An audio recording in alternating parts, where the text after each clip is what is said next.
Space is a vast and wondrous place, full of mean people doing mean things to each other. Ooh, that's gotta hurt. We're taking a quick peek at Raiders of the Broken Planet.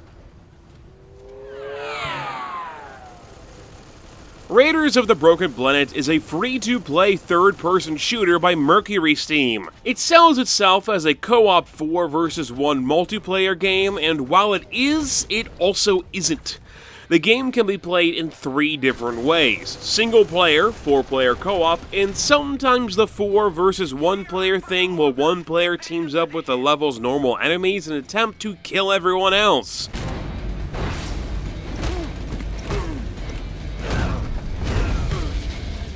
MercurySteam have been around for a while now, debuting in 2004 with American McGee's Scrapland and making a name for themselves with the Castlevania Lords of Shadow series. They also made Clive Barker's Jericho, which has had a mixed reception over the years to say the least. Still, they gained enough notoriety for a company like Nintendo to hire them for the Metroid 2 remake, Metroid Samus Returns, so they gotta be doing at least something right. During the same time they were developing that game, MercurySteam also put together and released Raiders of the Broken Planet, but perhaps they could have used a bit more of their focus. The base gameplay of Raiders is its third-person shooting and cover mechanics, or at least that's what someone who's played games like this before would think when they take a look at it. While shooting can get the job done well enough, the game really focuses on its melee combat system by making it very powerful compared to guns. There's a rock, paper, scissors hierarchy to the game's melee combat with quick attacks, dodges, and grapples. Doing a quick attack will sort of home you in on a nearby enemy and put both the player and whoever they're attacking into this kind of brawling state. During this state, you have to out-anticipate your opponent in order to hit them enough to kill them, but they can use the dodge move to get out of the brawl completely if they time it correctly. Landing a grapple, on the other hand, will play a short animation that will end with whoever got hit by the grapple flat out dying, and there's not really a whole heck of a lot you can do about it. There's both a charge-up time as well as some visual indication that a grapple is happening, but if you happen to not see it in time, you're pretty much dead. If someone does a quick attack before the grapple lands, however, then they can stop the grapple and begin the brawling state. But if you try to dodge out of the way instead, there's a good chance he'll get hit by the grapple anyway, since it's really difficult to avoid, and dodging doesn't stop it. This combat system seems to be designed to keep players on the move instead of having them hide behind cover indefinitely like other games of this kind like to do. How the game handles its weapons also impacts this idea.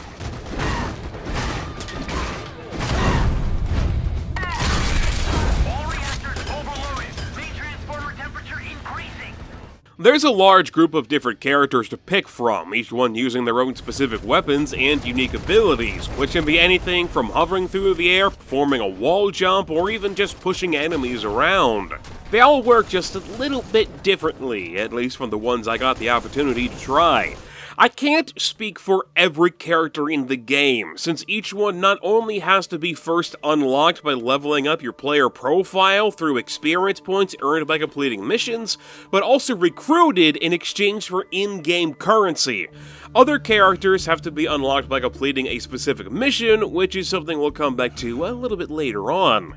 There's everything from sniper rifles to different types of shotguns and what's basically a minigun assault rifle kind of thing, but I don't really know how to describe it. You have to wind it up and shoot it. Levels themselves have a wide variety of mission objectives as well as different sizes, with some of them being small and cramped areas while others are more wide open large areas. And you should always keep in mind what mission you're going to play when it comes down to picking what character you want to use. There can only be one of each character on a team of 4 at a time, and there's a good chance that if you haven't unlocked many characters, you'll end up with somebody who can't do a whole heck of a lot. Wide open levels obviously don't favor weapons like shotguns, and the minigun assault rifle thing can have issues with accuracy at longer ranges. On the other hand, a weapon like the sniper rifle is almost never not useful in up-close positions or farther away enemies. So a lot of the time I ended up using the sniper rifle guy.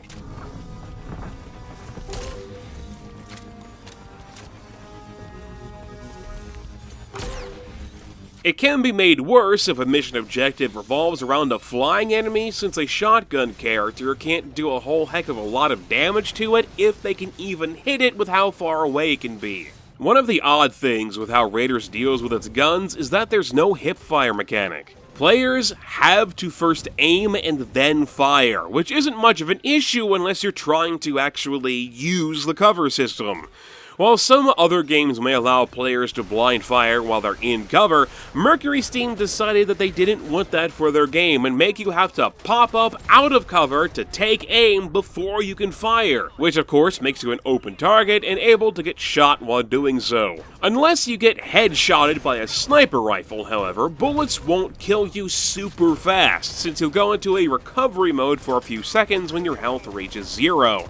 At this point, you can either try to find somewhere to hide to heal up, or kill nearby enemies using limited attacks in hopes of finding some breathing room to recover. Cover is also automatic in Raiders. Just being near a wall, standing, or even walking will cause you to snap into cover mode, and it's not exactly ideal all of the time.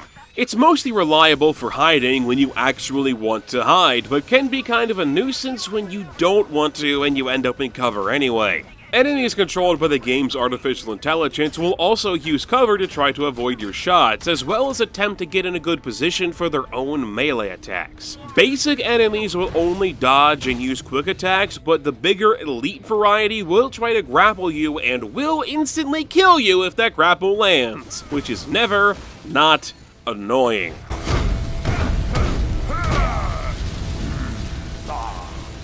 He was all scam-bound. Levels can get rather hectic at times, with a flood of enemies you have to deal with while attempting to complete mission objectives like fighting a boss or transporting something from one place to the other.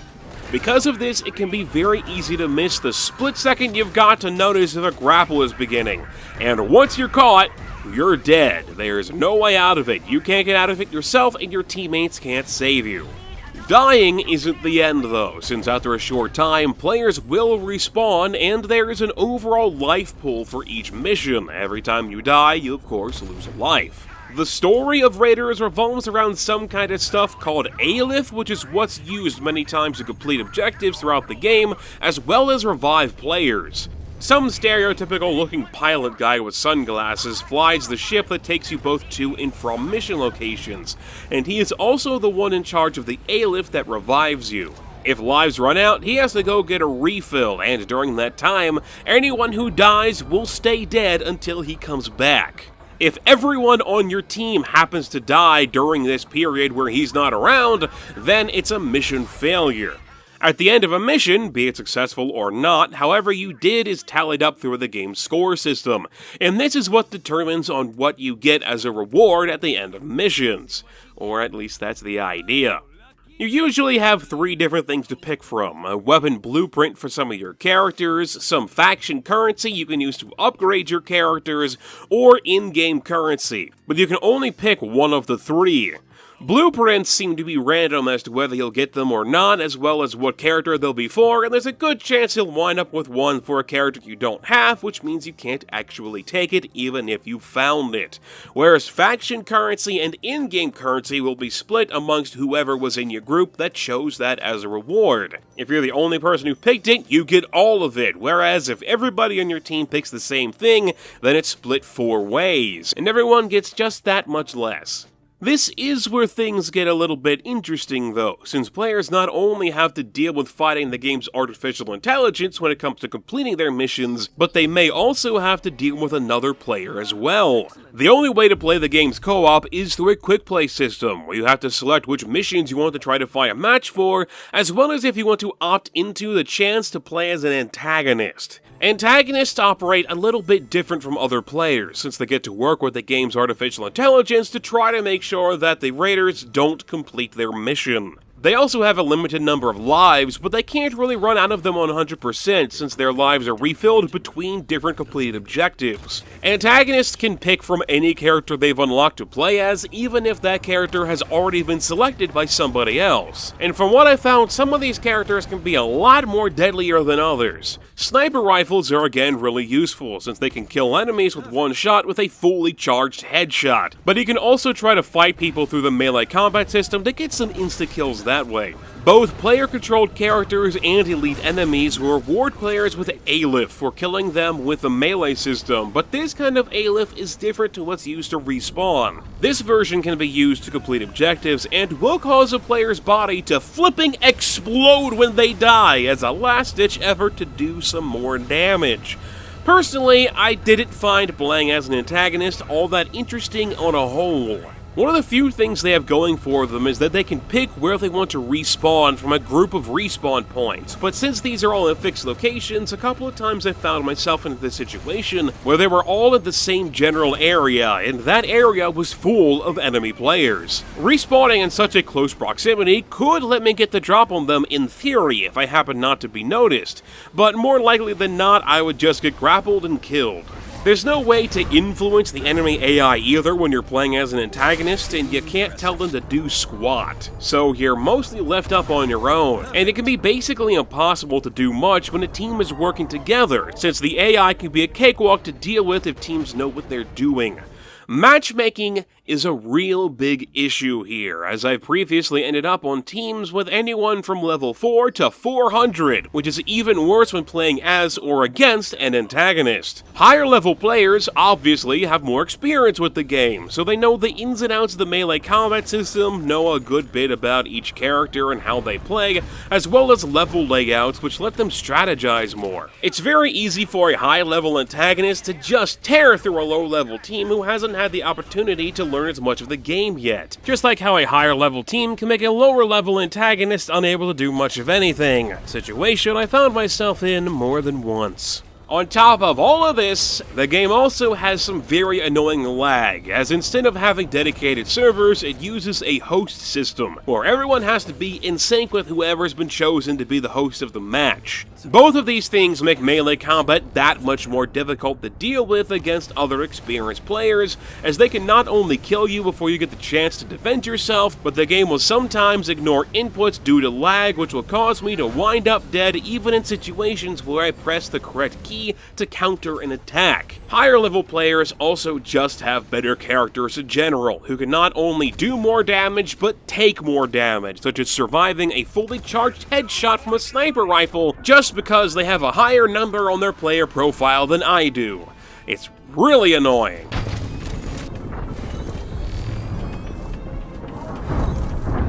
If you keep this up, you'll wear out my patience. Somewhat thankfully, I suppose, being able to play as an antagonist, if you actually want to, is an option you can do for free, unlike how the game handles its levels.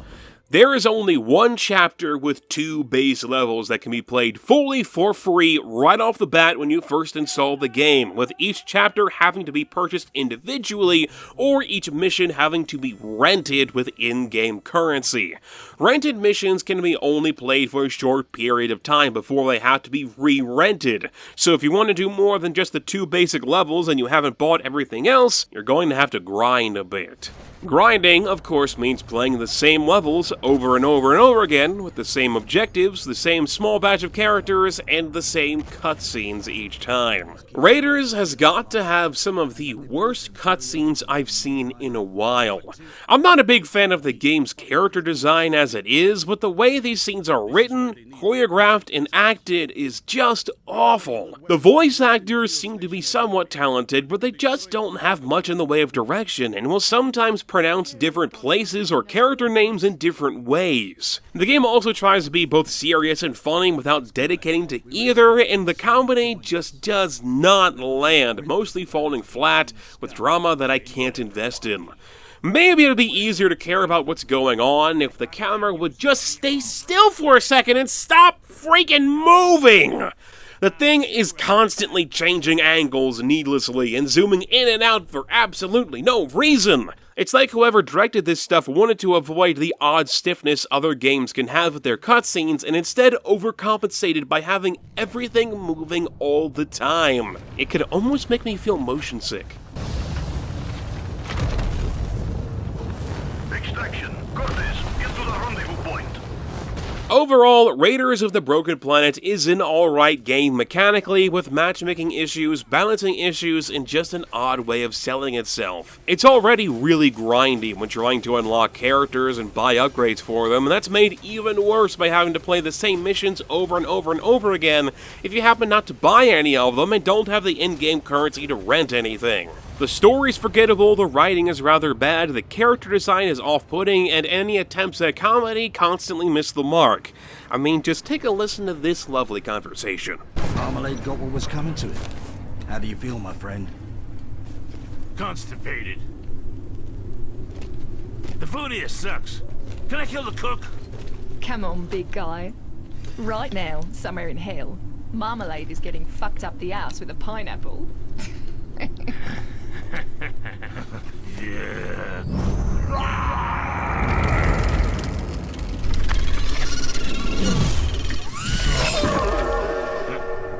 Don't think that's the end of the war dogs, though, mate.